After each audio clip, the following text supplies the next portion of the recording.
Slaunch, everybody. Darren Lynch from Irish Titan here with an episode of Commerce Over Craic at ReRaw, right outside of Mandalay Bay, Shop Talk 2026 with good friend Dan Fertig with Scalye. Hey, everybody. How you doing, Dan? Doing well. Thank you for having me. Always good to be with you. Yeah, thanks for joining the stage.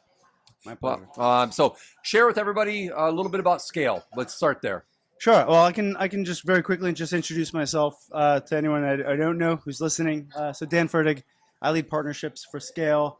Very quickly, Scalye is the fastest growing e-commerce platform in the world. It was founded and built and commercialized about 6 years ago in Europe, serves some of Europe's largest businesses. It's purpose built for fashion apparel, lifestyle, health and beauty, retail, and everything in the platform is designed for that customer profile. And I'm part of the team fortunate enough to have taken the commerce platform into North America and having landed our first handful of customers. And we're kind of off to the races right now. Congrats on all that. Thank you very much. Dan has a deep, rich e-commerce experience. I'm guessing on that side of the camera, you know him. He's well known in the space, well regarded, well liked. So, Thank you. Yeah. So let's kick off with a big topic, big broad topic. What are you hearing most commonly discussed here at Shop Talk or leading into Shop Talk? What are some of the themes, topics that are top of mind? Yeah. Well, for one thing, it's nice for it to not be, because last year it was about tariffs. Oh yeah. So they haven't gone away, but there's perhaps a little bit more certainty. So it's nice that we're off of that topic.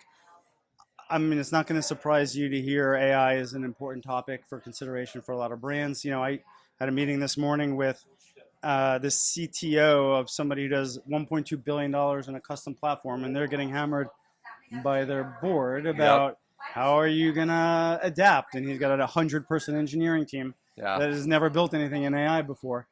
So I think a lot of that is, one, understanding what are the myths, what are the realities.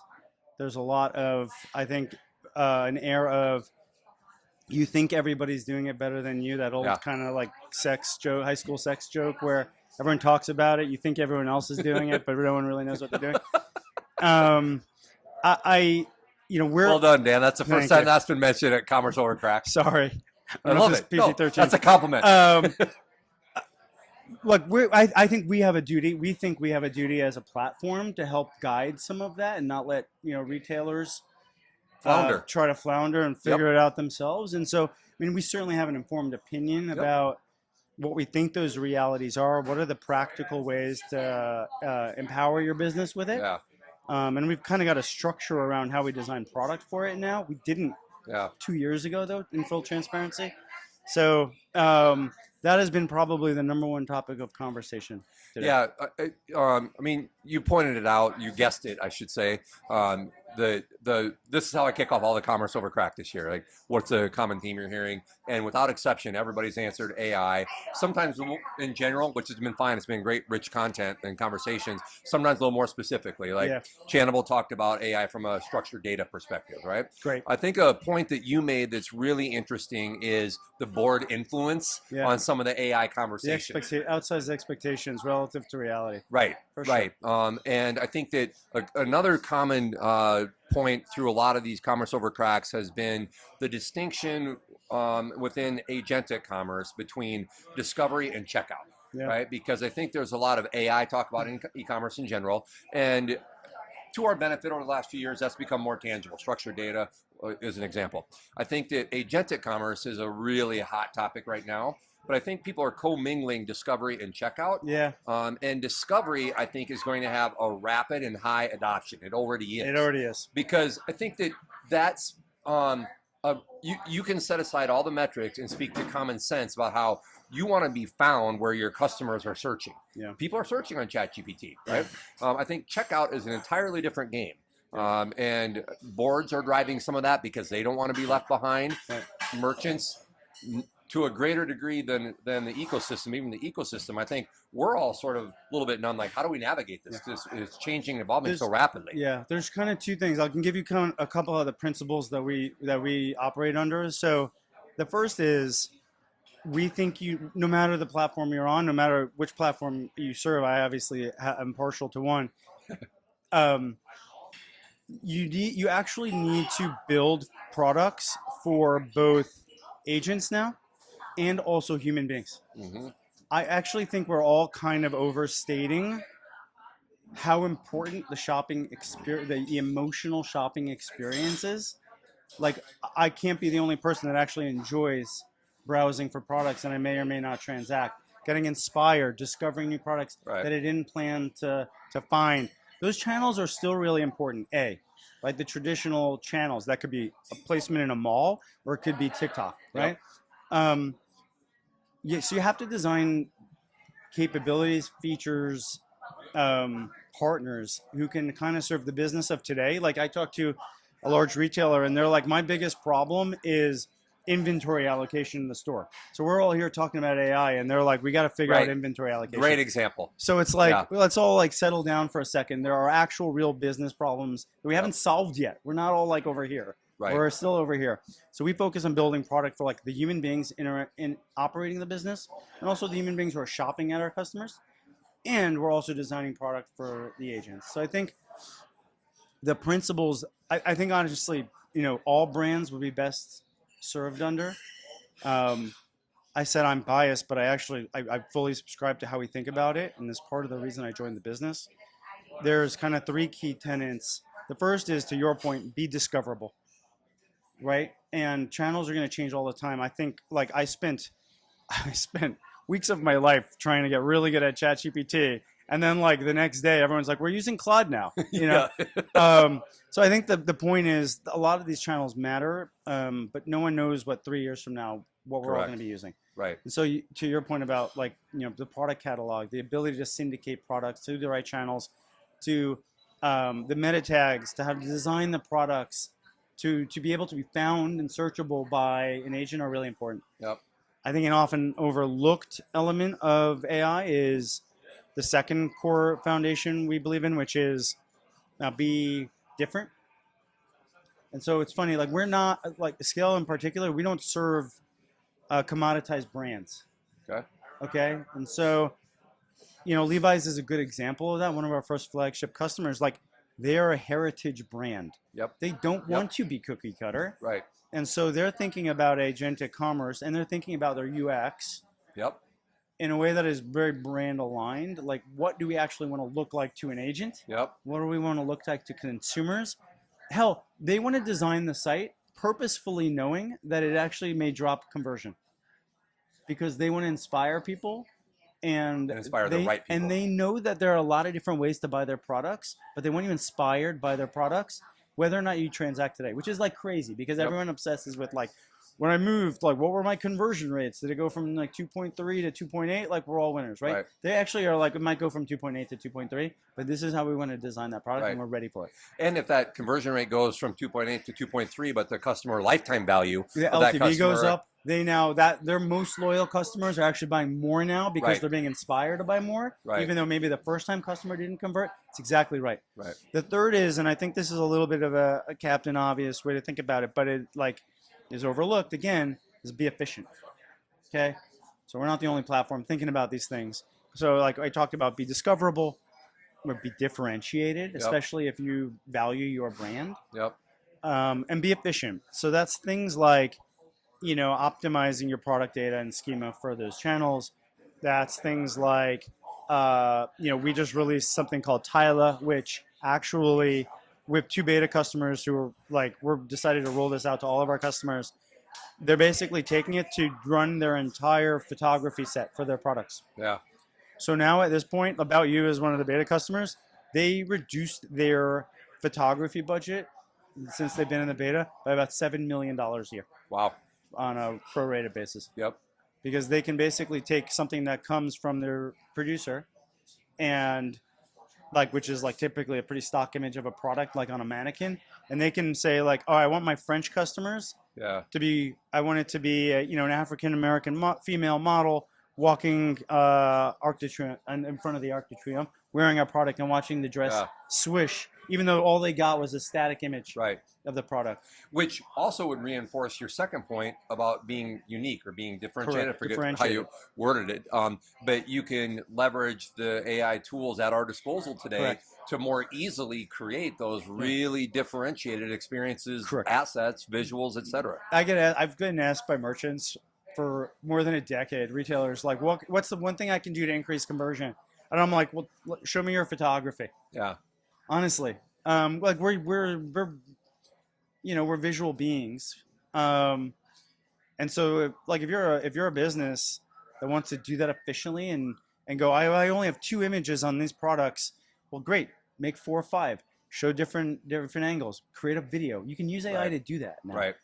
I also would like your take on a prediction I had when I started looking at my murky green crystal ball 6 months ago, and agentic commerce was exploding, and everybody's going to be checking out on ChatGPT, and this is the death of branded sites and some of those things. And I'm not a cynic in general, but having been through a lot of cycles in e-commerce, right? We've both been in the space for a long time. You see a lot of things coming. You see a lot of things come and go.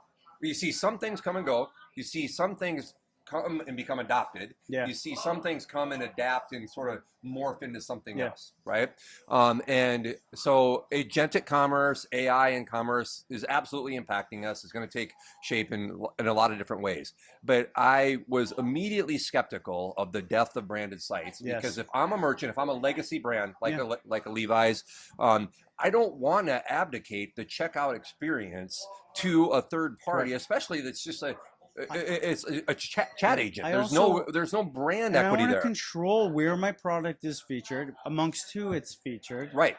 I want to make sure that the promotions I'm running are accurate for whoever is on that channel. It's my brand promise I've spent decades building. Why would you outsource that to a channel you have no control over?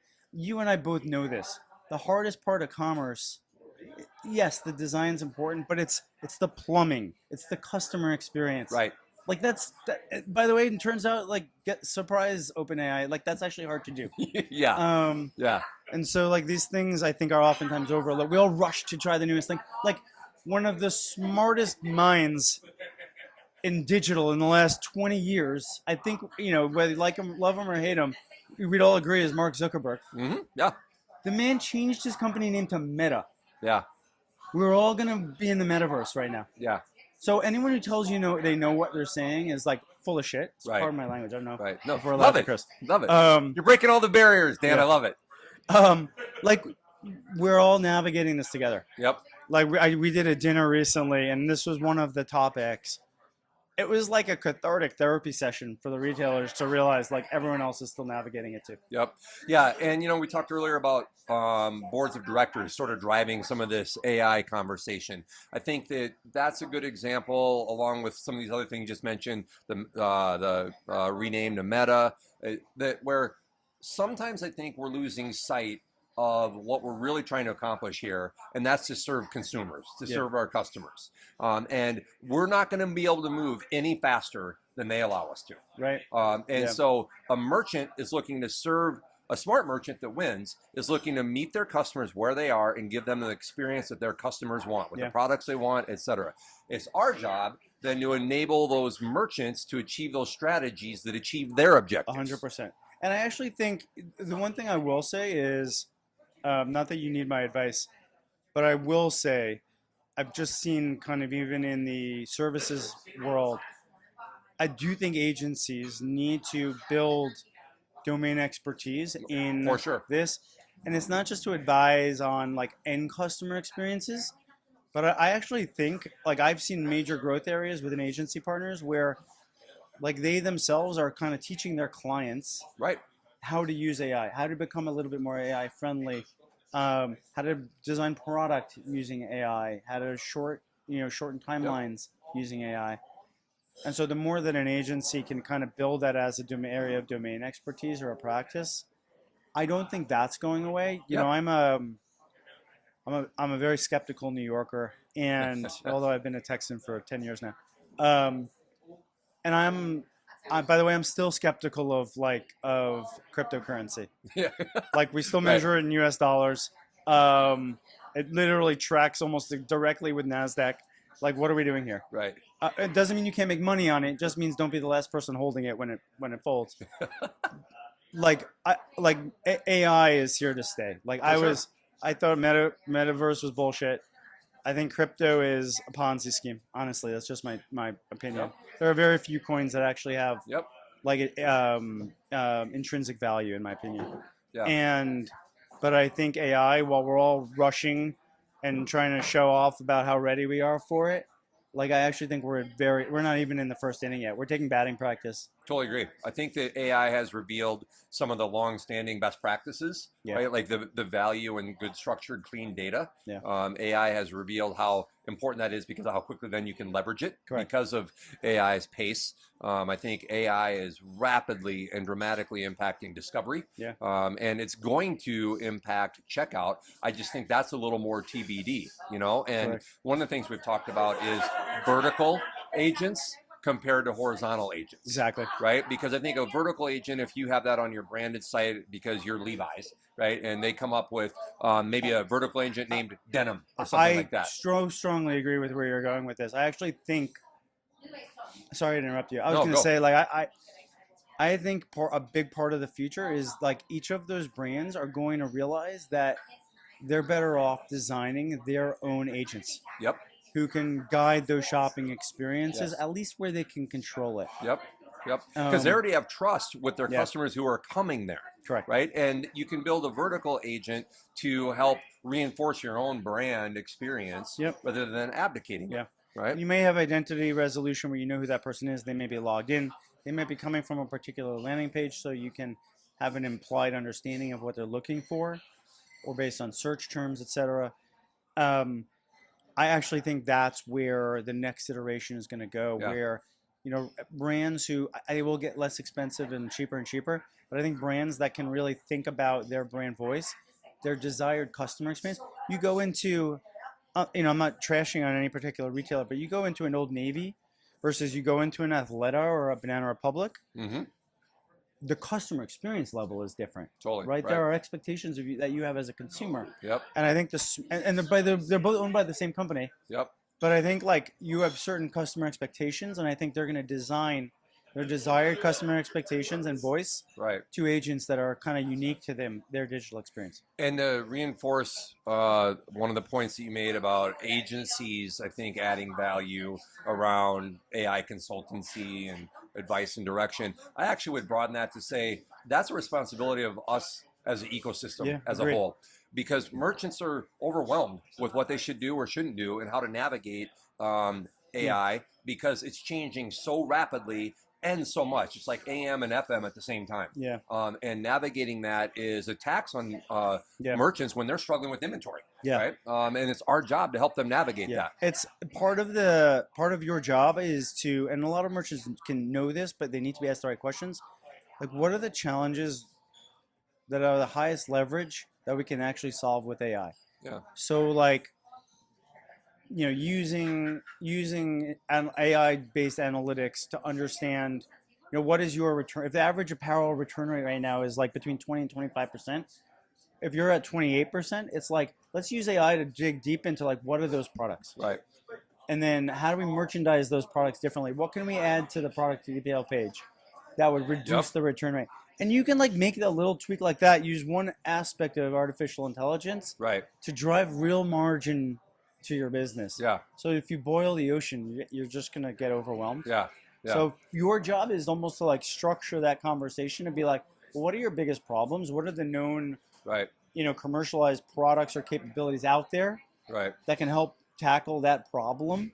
And there are companies being built every day that can do these things. Yeah, I think merchants are looking for us to be Sherpas, trail guides, whatever Yeah. analogy you want to make on that journey for them. Your job is to drink from the fire hose so that you can kind of give them a spigot. Oh, And great like, analogy. I haven't heard that one. use it. Yeah. But it's true. Like they have a thousand different, you know, companies that just popped up. Your job is to discern what's real, what's not, what's interesting, what you see adds value, what is bullshit. You know, separate the wheat from the chaff. Of like, you know, I'm sure you get, and even you probably as an SI get hit up every day by a new software company wanting to partner with you. Yep. Like I get it. Yep. Part of your, you know, Damien's behind the camera. Part of his job is to have a bullshit meter. Yeah. You know, you're the steward for your customers. Yeah. And you've got to like, you know, you've got to say like, here's the cream of the crop. Here are the problems they solve. Here's the bet we're gonna invest in this relationship. You know, I want you to show value to this customer. Yep. I want you to do it at margin, by the way. Yep. And then let's talk about doing a lot more. Yeah. Well, Dan, this was an invigorating, vigorous conversation Good. that I think I don't even know if we followed any of the questions that I threw out ahead of time. My- But that's a sign of a good My conversation. intent is to do all the talking, so you can't ask me any challenging questions. You should go into politics. Exactly. All right. Thanks for being here. Always Thanks for all a the pleasure. partnership over the years Thank and you. friendship. All right. Thank you. Staunch, everyone. Thanks for joining Commerce Over Crack. More in the future. Bye. Cheers.